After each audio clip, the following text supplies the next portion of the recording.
It's crazy. Unbelievable. It must have been a really significant feeling to be recognized after 50 years and to have a pin from a congresswoman.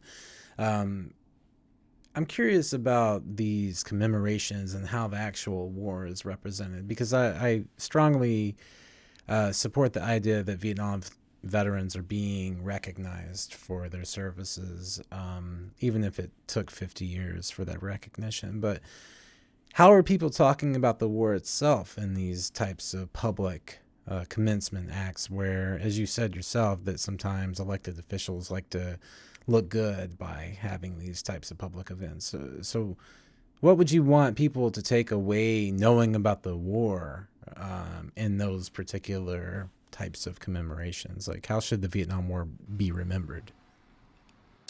Those who fought the war should be commemorated as well. Not only the country who declared war, but those who fought the war on the front line should be commemorated in a very special sort of way because they're special individuals, and everybody in the military knows that. And so, therefore, there's a role of those folks who represent the military still to represent their veterans, make sure those veterans get their just acknowledgement, and the same thing on terms of the city or the city and state they live in. You got to maybe acknowledge your veterans, and you acknowledge them just because they survived and they fought this war, and you got to acknowledge those who gave their lives, and that's what they're good at doing that, honoring the dead veterans, you know, honoring the veterans who gave their lives for this country. They do that in very high ceremonies and whatnot, but you need more than that because after that high ceremony, the veterans and their families and their children still having major problems, and they still have to initiate everything themselves. There's nobody looking for a veteran right now these days to help, and they know that they're out there, you know, and they know they have readjustment problems.